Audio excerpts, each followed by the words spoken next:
Okay, good afternoon. I'm not going to introduce myself again. We're going to through it yesterday, so I'm just going to start with some notes. In a statement issued early this morning, the Secretary General said that just when it seems there are no words left to describe the living hell in Gaza, a new word has been added: famine. This is not a mystery, he said. It's a man-made disaster, a moral indictment, and a failure of humanity itself. The Secretary General noted that famine is not only about food. It's the deliberate collapse of the systems needed for human survival. He pointed out that people are starving, children are dying, and those with the duty to act are failing. The Secretary General said that as the occupying power, Israel has unequivocal obligations under international law, including the duty of ensuring food and medical supplies of the population. He stressed that we cannot allow this situation to continue with impunity. No more excuses, the Secretary General said, adding that the time for action is not tomorrow, it's now. He emphasized that we need an immediate ceasefire, the immediate release of all hostages, and full unfettered humanitarian access. There have been also several other statements on this, including from our Emergency Relief Coordinator, UN agencies, and our UN High Commissioner for Human Rights. All of those statements and materials are available online. And now on the humanitarian side, our colleagues at the Office for the Coordination of Humanitarian Affairs remind us again today that civilians are bearing the brunt of this war. As the strikes continue to intensify across the Strip, casualties are flooding hospitals' emergency departments. We and our partners continue to warn of the catastrophic consequences that the intensification of the ongoing offensive in Gaza City would have for civilians. Overnight and into today, multiple strikes were reported in the Jabalia al-Balad and An-Nazla neighborhoods. Our partners monitoring population movements in the Strip say that as a result, about 900 people reportedly left heading towards the Sheikh Radian neighborhoods and western Gaza City. Once again, we remind parties to the conflict of their obligations under international law to protect civilians, including humanitarian workers and those who cannot or choose not to move. As we have said before, those fleeing must be allowed to do safely. They must also be allowed to return if they wish to do so, as the situation allows. OCHA reiterates the urgency of ensuring people have access to aid and basic services, whether they live or stay. Supplies must be allowed to enter Gaza through all available crossings and corridors.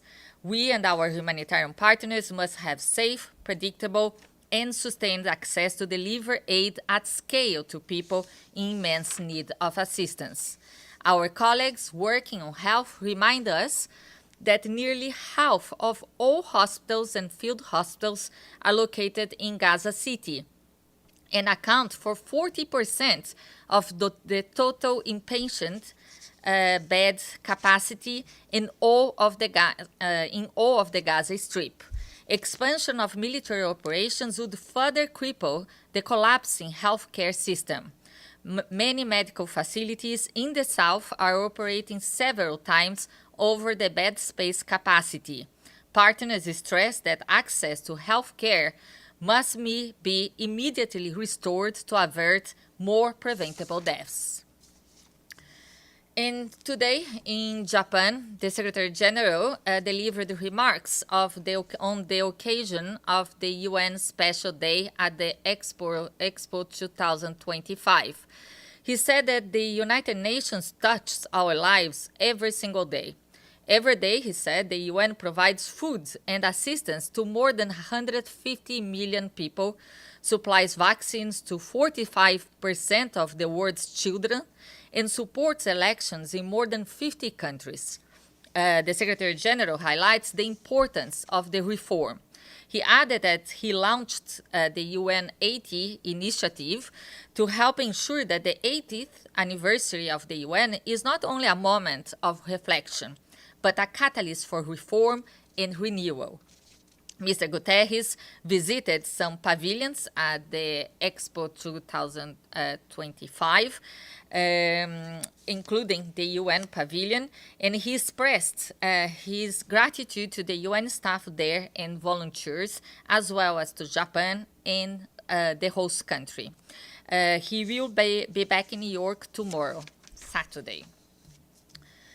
And here in New York as well, this morning, Martha Poby, the Assistant Secretary General for Africa, briefed the Security Council on the situation in the Democratic Republic of the Congo. She noted encouraging progress in recent months, notably the signing of the peace agreement between the DRC and Rwanda, as well as the declaration of principles between the government of the DRC and the M23. She expressed appreciation for all the efforts of the United States and Qatar to bring peace to the DRC. She also noted the efforts of the East African Community, the South African Development Community, and the African Union, adding that the UN is providing support where needed. Regrettably, Mr. Poby said, the evolution of the security situation on the ground has not matched the progress achieved on the diplomatic front. She told Council members that the number of civilians casualties has risen dramatically. Humanitarian workers are risking their lives to provide limited assistance to a population whose needs continue to grow. Conflict-related sexual violence persists amid general indifference. The forced recruitment of children continues. At this critical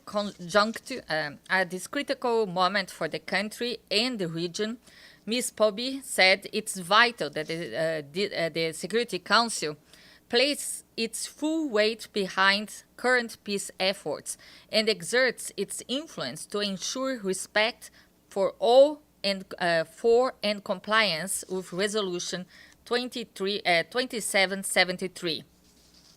All parties must live up to their commitments and obligations. She concluded that while the situation on the ground remains dire, there is every reason to hope that with the genuine engagement of the parties and the concerted support of the international community, peace for the people of the Eastern DRC is possible. And also on the Security Council yesterday afternoon, as you know, there was a briefing on the UN support mission in Libya. Hamatet, the special representative of the Secretary General for Libya and head of the mission, briefed Council members, mentioning that 26 Libyan municipalities successfully went to the polls on 16th of August. In spite of some significant challenges, she called on all candidates to accept the election results as the choices made by their voters. Ms. Tete pointed out that the economic situation in Libya remains dire and the security situation in the country also remains volatile, with increasing militarization of all sides. She urged representatives of both sides to resolve their outstanding issues through dialogue and not to make demands to each other that could amount to provocation. Both remarks have been shared with you, the ones on Libya and also the ones on the DRC. And the World Health Organization and the World Meteorological Organization today published a joint report and guidance highlighting the growing global health challenges posed by extreme heat on workers. The report notes that as climate change drives more frequent and intense heat waves, many workers who are regularly exposed to dangerous heat conditions are already feeling the heat impacts of rising temperatures. WMO noted that 2024 was the hottest year on record.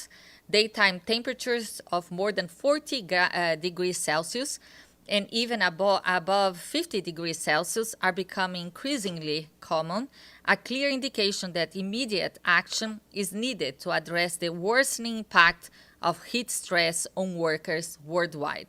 The report is available online. And I have a senior personal announcement for you. Today, the Secretary General is appointing Chalok Beyani of Zambia as the Special Advisor on the Prevention of Genocide.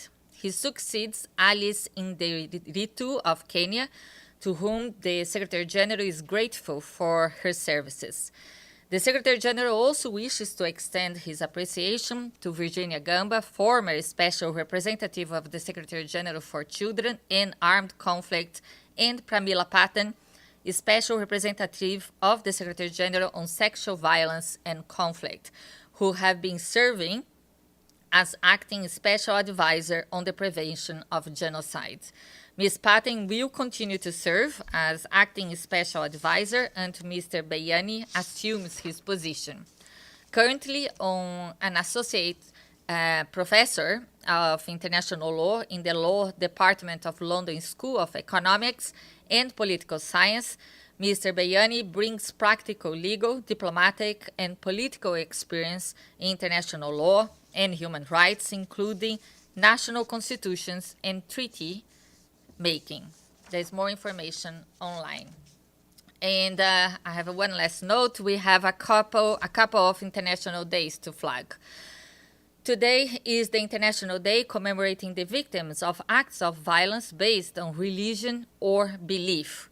In his message for the day, the Secretary General says that around the world, individuals and communities face violence based on religion or beliefs, stressing that we must confront this threat head-on and stand together to build a world where diversity is celebrated and everyone can live in safety and dignity. And tomorrow is the International Day for Remembrance of the Slave Trade and its abolition. It's a day that's intended to inscribe the tragedy of the slave trade in the memory of all people. Okay, that's it from me. Do we have any questions today? Oh, I was thinking I almost thought I was getting away with this on Friday. Please, go ahead. Hi, so it's Eric with Kyoto News, Japanese Newswire. Thank you. Does the SG plan any actions in response to these two concurrent famines that the IPC has raised? What I have on the SG is what I told you that he said on his statement, okay? But I think this is just another reminder of what we have been saying here from this podium for months, that we need this conflict to stop. Okay, we need people to stop the guns, and we need unimpeded humanitarian access to Gaza, with all the crossings open, and also, like he said on his statement, the unconditional release of the hostages. Is he considering, for example, a meeting of the Security Council, calling for one? I don't have any information on that at this point. Do we have any other further questions? No? Okay, so have a good afternoon, everyone, and not so happy, but and enjoy your weekend. Thank you so much, everyone.